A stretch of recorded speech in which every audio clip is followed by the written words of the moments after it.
Greetings. Today we're happy to have Mr. Jeff Lord with us, and he's running for McLean County Board. I believe that's District 5. Is that correct? Yes, it is. Very good. Roughly the northeast quadrant of Normal. Not exact, but roughly. Okay, we'll take that. Well, we have some constituents out there who are anxious to pose questions, so why don't we get started? The first question is on accountability. How will you hold authority figures, such as yourself, accountable for allegations of discrimination, bullying, misogyny, racism? How would you hold them accountable in consideration of all that's going on with the Epstein matter? Okay. Well, holding people accountable, I mean, I was a national bank examiner for 33 years. Okay, so we held bankers accountable, board members accountable. So I'm used to doing that. But you have to, investigate first and find out, because there's always multiple sides to every story.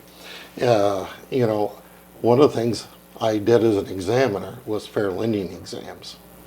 Did that in 94 to 98, and then again in the 2000s. And I was fortunate enough to be selected to one of the top 24 in the nation, and went to a special group in 2015, and then went out to Kansas and down to Florida to do those type of examinations and to really look into things. And I can tell you almost every examination I've ever been on, you have something, what the original premise is. But it's amazing how once you get into the actual facts, how things change. Okay, and then you have to have proper discernment on what's going on. Well, thank you for sharing that. To handle that case. Yeah. So, that's, not only that, whether it be loans or whatever, you look into things. You can't start with it's amazing how the facts will take you where you need to be.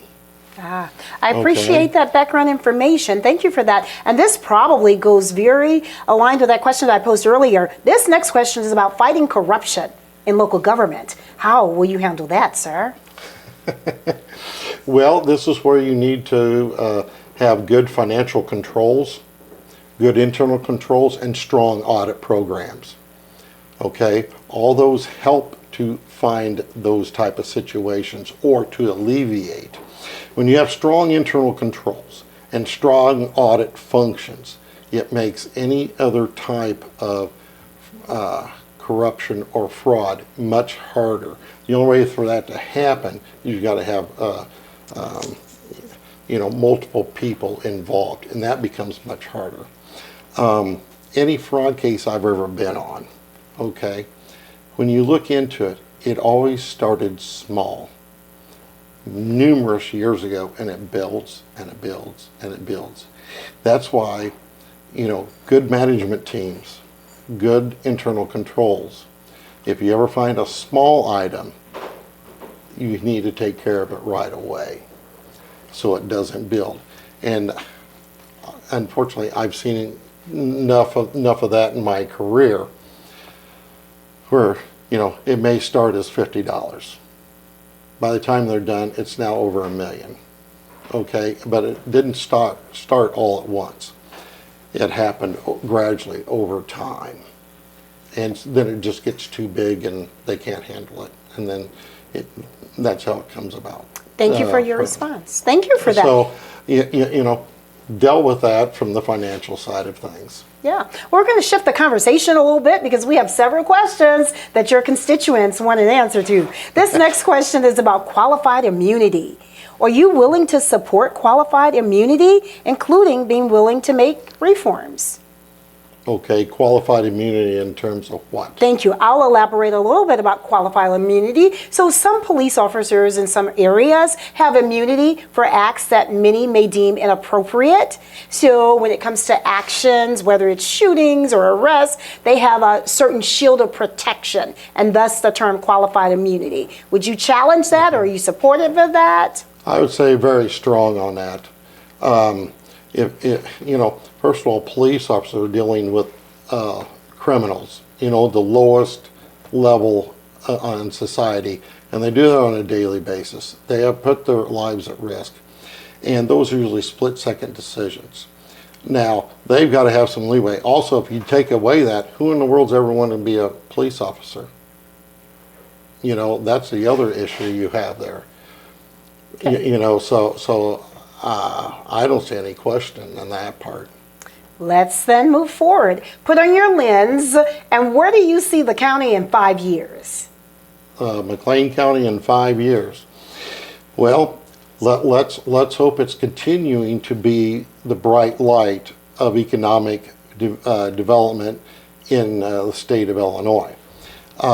McLean County, a lot of people don't realize how fortunate we are in Bloomington-Normal.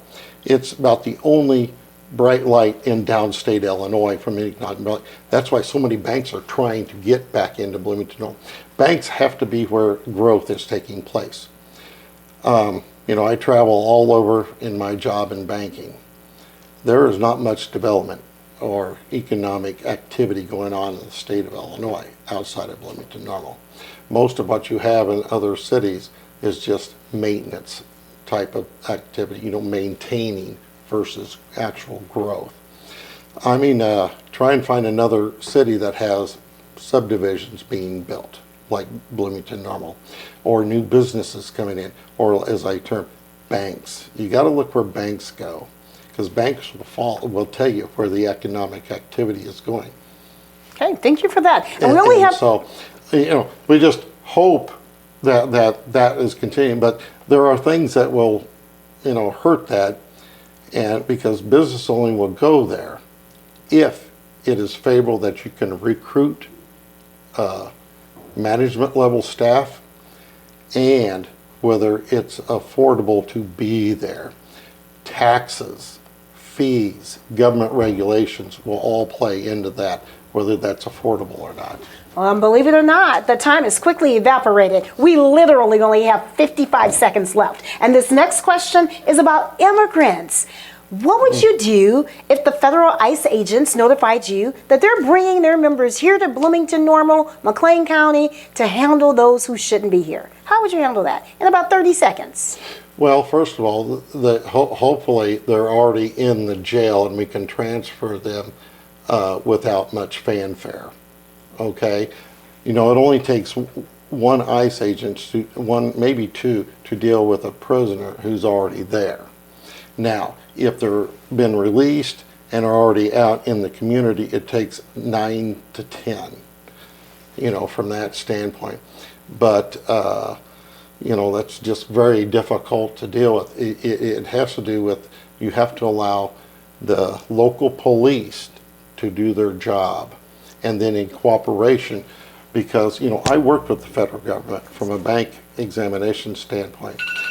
You know, to get to a level there of federal law enforcement, a lot of these people have worked their way up. I mean, whether they be a county, local, or then went to a state police, and that's where a lot of federal enforcement comes from, also ex-military. So you're already dealing with a fairly high level of individual that is working, you know, for ICE. Thank you. So, yes, right. yes, okay. Our time has elapsed, right? Right. Thank you so much.